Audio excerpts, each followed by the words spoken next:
Bom, pessoal, continuando aqui com a parte de revisão, especificação de interruptores ou de semicondutores, certo? Então, lembrando lá de analógica, né, a gente precisa conhecer alguns parâmetros do circuito para selecionar o semicondutor corretamente, né? Os principais parâmetros são corrente média de condução direta, certo? O valor da corrente média que vai passar pelo dispositivo, ok? Isso considerando o regime permanente, né? A pior condição possível de corrente média. Corrente eficaz durante essa condução direta, ok? Também em regime permanente, na condição de carga plena, usualmente. Corrente de pico repetitiva, já que, embora a corrente média e a corrente eficaz já, digamos, possuam uma boa informação em relação a se essa corrente, o quanto que ela é pulsada, certo? Eventualmente eu posso ter um ângulo de condução muito pequeno, né, bastante comum, certo? E esse pico de corrente para produzir esse valor eficaz com uma baixa corrente média acaba ficando muito elevado e eventualmente o semicondutor pode não suportar essas correntes de pico muito altas, ok? Então, usualmente é interessante saber também esse valor da corrente de pico repetitiva. Corrente de pico não repetitiva, que seria o valor de corrente que ocorre em situações, por exemplo, durante o ligamento, né, do conversor. Né, o exemplo mais típico é um retificador com filtro capacitivo. Ele começa com um capacitor descarregado e no momento que você liga esse retificador na tomada, esse capacitor vai se carregar muito rapidamente, ok? E o que provoca um I igual a C dVc-dt. Então, se eu tenho um dVc-dt muito alto, quer dizer que eu tive um pico muito alto, né? Isso aí seria a corrente de inrush, certo? Esses picos não repetitivos também podem ocorrer em situações de transitórios, certo? Ou em situações atípicas de funcionamento, ok? Sobretensões, subtensões, mas usualmente a condição de partida usualmente é a condição mais crítica com relação à corrente de pico não repetitiva, e eventualmente também o semicondutor pode não suportar, então é interessante conhecer é importante conhecer esse parâmetro também. Tensão de pico inversa, a máxima tensão reversa que esse dispositivo tem que suportar, ok? E é interessante saber essa tensão em termos de regime permanente, mas também em transitórios, certo? Se eu tiver uma sobretensão na tensão da rede, isso aí eventualmente vai causar sobretensões no diodo, então eu tenho que saber também ter que ter esse tipo de informação. Bom, com essas informações, usualmente a gente já consegue dimensionar um semicondutor, normalmente dimensionar um diodo. Eventualmente a gente vai ver que a frequência também é um aspecto importante, ok? Mas já vamos entrar nisso nas próximas aulas. Bom, e uma vez selecionado o dispositivo, a gente pode selecionar ele, olhar no datasheet e ver a queda de tensão em condução direta, certo? Que esse dispositivo apresenta, certo? E aqui é mais interessante, na verdade, a gente tem uma curva, né, da corrente versus tensão que esse dispositivo vai apresentar, ok? Temperatura máxima da junção, já que todos os dissipadores de calor vão ser projetados para manter a temperatura de operação desse dispositivo abaixo dessa temperatura máxima de junção para evitar a queima do dispositivo, ok? Por dimensionamento térmico, obviamente eu tenho que fazer o cálculo das perdas nesse dispositivo, né? As perdas totais em qualquer semicondutor são dadas pelas perdas durante o intervalo que ele está em condução, as perdas durante a comutação desse semicondutor, tanto no on quanto no off, e as perdas no estado de bloqueio, que usualmente são desprezadas, ok? Ou desprezíveis. Bom, essas perdas, no final das contas, elas se somam, né, e se transformam em calor, certo? E esse calor é liberado de dentro da junção, do dispositivo e deve ser liberado para o meio ambiente de forma mais efetiva possível, para que a temperatura na junção não fique elevada demais. Ok? Esse é o objetivo, certo? Uma temperatura na junção acima da temperatura da datasheet ia significar a fusão dessa junção, né, e a queima, né, ele ia perder as propriedades do semicondutor em questão. Ok? Então, o que a gente já viu em analógica, né, perda durante a condução. Ok? Então, vamos imaginar um diodo semicondutor.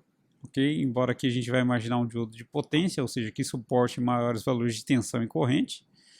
Ok? E, bom, e como calcular a perda de condução em um diodo semicondutor? Né? Usualmente o que a gente faz é aproximação linear por partes, né? Então eu vou aproximar a curva, aquela exponencial típica da junção, né? Por duas retas, ok? No final das contas, certo? Bom, independente do dispositivo, né?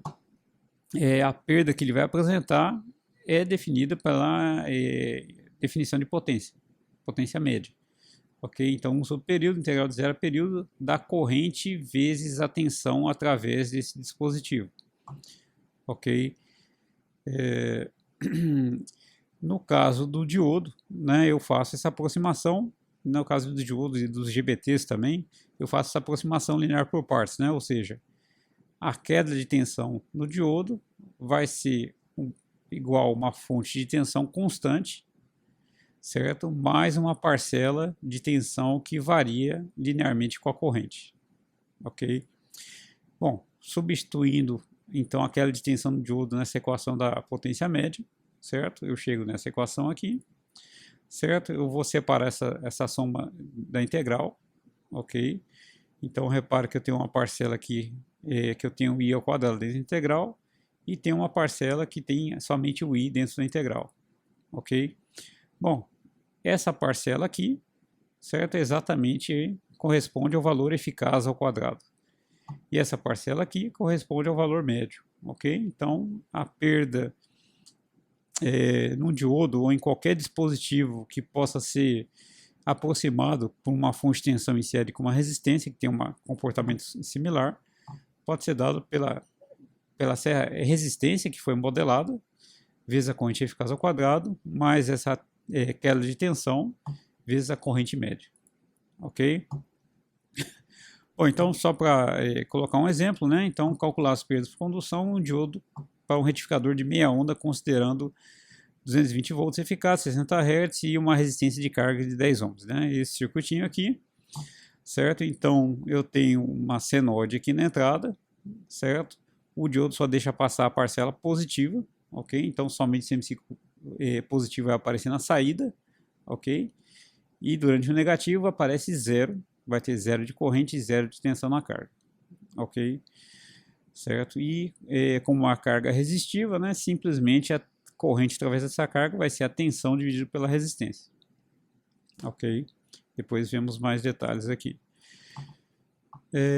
Bom, então temos que determinar o valor da corrente média e eficaz através desse diodo, ok? Para depois substituir naquela equação que a gente deduziu da perda, ok?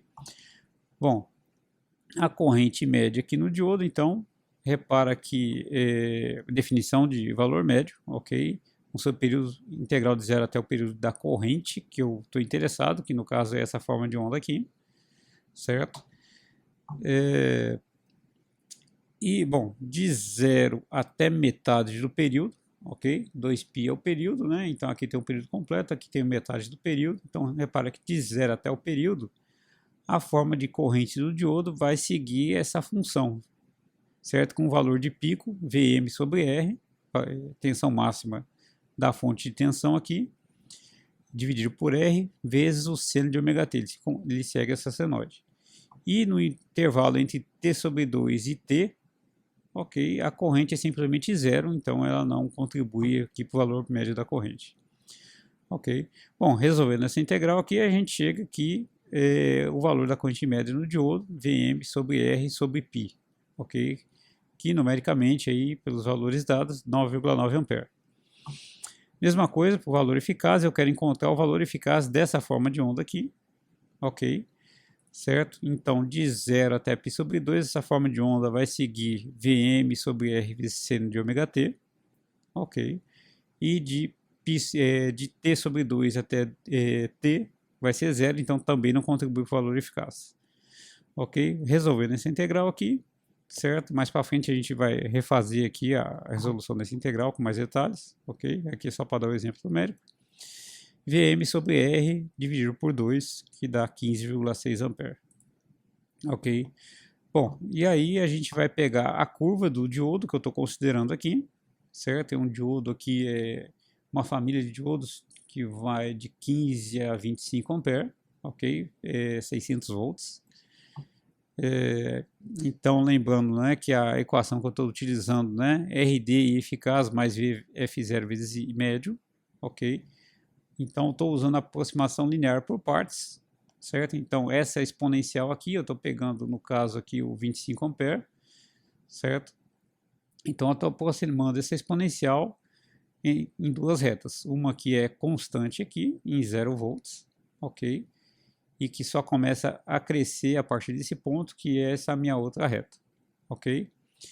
Então, repara que eu não fiz a aproximação para a curva inteira, porque minha corrente só vai até 30 ampere, então é interessante eu manter a aproximação aqui. Se a minha corrente fosse até, sei lá, 140 ampere, né, aí sim eu utilizaria um ponto mais distante e iria aproximar a curva para uma reta mais para cá, certo? Bom, a determinação da resistência nada mais é do que determinar a inclinação dessa reta, né? Então eu faço esse ΔV aqui, que vai ser 1,12 menos 0,88, mais ou menos, ok? Dividido pelo ΔI, que dá mais ou menos 30 ampere também, ok? Então 8 miliohms seria essa resistência aqui, certo? E o VF0 é esse ponto aqui onde a corrente começa a crescer linearmente com a tensão, certo? Que 0,88 volts mais ou menos, ok? Bom, e substituindo na equação de perdas aqui, então, 8 miliohms vezes a corrente eficaz que eu calculei ao quadrado, mais 0,88 volts vezes a corrente média que eu calculei lá atrás, 9,9, fazendo as continhas, 10,6 watts, ok? Bom, então, pronto, eu já consegui determinar o quanto de potência que meu dispositivo vai dissipar, vai ter que dissipar, né? Isso aí vai produzir calor, ok? E eu vou ter que projetar um dissipador que seja capaz de dissipar essa potência aqui, ok? Mantendo a temperatura na junção abaixo da dada no datasheet, ok? Bom, então, como dissipar esse calor, né? Bom, então, a dissipação é importante porque a maioria das vezes que um dispositivo semicondutor queima é por elevação de temperatura, certo? A temperatura máxima permitida no dispositivo normalmente é dado pelo fabricante, ok? Certo? E o dissipador de calor, né, é o elemento responsável aí por manter a temperatura na junção abaixo da máxima permitida, ok? Um dissipador, um torrador de calor, usualmente é um metal irradiador de calor, projetado para retirar do dispositivo o excesso de calor, né? O calor tende a fluir da junção para o encapsulamento do dispositivo, certo? E do encapsulamento do dispositivo para o dissipador em si, certo? Que uma vez que vai trocar o calor com o ambiente, ok? Certo. Eu tenho principalmente aqui 3 formas de dissipar o calor: por convecção, que é quando o calor é transferido de um sólido para um fluido no entorno. Então, por exemplo, um dissipador de alumínio, ele vai esquentando e transferindo esse calor para o ambiente na forma de convecção, ok? Condução é o calor que é transferido dentro de um material sólido, ok? E radiação a radiação eletromagnética causada pela temperatura, ok? Um corpo quente, né, tende a emitir radiação, ok? Mas essa radiação, fica, mais relevante em relação à convecção e condução, somente para altas temperaturas, né? Então, por exemplo, o Sol emite radiação, eletromagnética, ok, que chega aqui na Terra, certo? E aí está transferindo calor através dessa radiação eletromagnética através do vácuo, ok? Bom, então, digamos, usualmente aqui eu tenho uma placa de circuito impresso, certo? Eu tenho um elemento de semicondutor que usualmente é conectado diretamente no PCB, mas principalmente no processador eu tenho uma placa que ajuda na dissipação aqui também desse lado, certo? E eu tenho o meu dissipador aqui de alumínio, certo? Usualmente aqui com ventilação forçada no caso de microprocessadores, né? Certo? Então repara que dentro do sólido, dentro do dissipador, né, o calor é conduzido por condução, certo? Dentro da própria placa de PCB e desse dissipador auxiliar, certo? Uma vez que o calor chega nas aletas aqui, principalmente do dissipador, né, aí sim o calor é transferido principalmente por convecção, ok? Assim como da própria placa de circuito impresso. Ok, hoje em dia a placa de circuito impresso já é considerado, já é utilizado também como um elemento de dissipação de calor. Ok, principalmente em processadores, né, onde a questão de dissipação de calor é bastante crítica. Certo? Bom, então essa figura aqui, então aqui embaixo eu tenho um dissipador, certo, de alumínio, aqui as aletas estão desenhadas de forma simplificada, certo? Nessa parte aqui é o semicondutor, então eu estou imaginando esse encapsulamento aqui, certo? Um TO247, por exemplo, certo? Um TO220 é mais ou menos desse jeito, mas é um pouquinho menor, mas é bem parecido com isso daqui, certo? Então esse semicondutor aqui está deitado aqui, né? Esse aqui são as perninhas aqui do semicondutor, a gente está vendo de lado, ok? Então, dentro desse encapsulamento é que está a minha junção semicondutora, certo? Então, minha temperatura da junção estaria nesse ponto, num ponto minúsculo, que está aqui dentro, certo? E o calor é liberado dessa junção, né, para o ambiente, um pouco através do próprio encapsulamento, embora seja uma parte bem pequena, ok? Certo? E a maior parte tende a ser a maior parte do calor tende a ser dissipada, né, ou conduzida para esse lado de cá, ok? Onde essa parte aqui faz parte do encapsulamento, ok? Que pode ser essa parte de metal aqui, certo? No TO220 essa parte de metal fica um pouco mais para cima, fica um pouco mais para fora, ok? Mas é a mesma coisa, certo? Então repara que isso daqui vai ser colado no dissipador, né? Certo? Só que entre essa parte metálica aqui e o dissipador, né? Essa parte metálica usualmente ela é ligada eletricamente ao dispositivo, ok? Então normalmente a gente tem que colocar uma camada de isolação para o dissipador de calor não ser energizado, ok? Não ficar com potencial de tensão direto, ok? Já que alguém pode encostar nessa carcaça e levar um choque, né? Então usualmente a gente usa uma isolação aqui, certo? Então repara que entre a junção e o encapsulamento, certo? Eu tenho uma resistência térmica, ok? Certo? Entre o encapsulamento e o dissipador eu tenho uma resistência térmica dessa área de contato, né? Entre o meu case e o heatsink, ok? Certo? E entre o heatsink e o ambiente, né? Eu tenho também uma resistência térmica, ok? Usualmente, né, essa resistência junção encapsulamento é dado pelo fabricante, certo? Muitas vezes ele dá também essa resistência térmica entre um valor típico, né, dessa resistência térmica entre o encapsulamento e o dissipador, ok? Embora isso aqui dependa um pouco do material que a gente vai utilizar. Normalmente a gente utiliza um isolante a mica isolante, por exemplo, né? Ou tem materiais mais sofisticados, eventualmente até um material de cerâmico, ok? E usualmente a gente usa uma pasta térmica para reduzir o acúmulo de ar, né? Bolhas de ar aqui no contato entre os sólidos, ok? E isso aí, bom, isso aí forma uma resistência térmica equivalente aqui, ok? De contato entre o encapsulamento e o dissipador, ok? Bom, e o interessante, né, é que, bom, como que eu vou projetar isso aqui termicamente, né? Eu posso fazer uma analogia entre o circuito térmico e o circuito elétrico, ok? onde minha fonte de corrente aqui seria minha potência dissipada, que a gente calculou lá atrás, agora 10 e poucos watts, né? Certo? E aqui eu tenho a resistência entre a junção e o encapsulamento, certo? Resistência entre o encapsulamento e o dissipador, ok?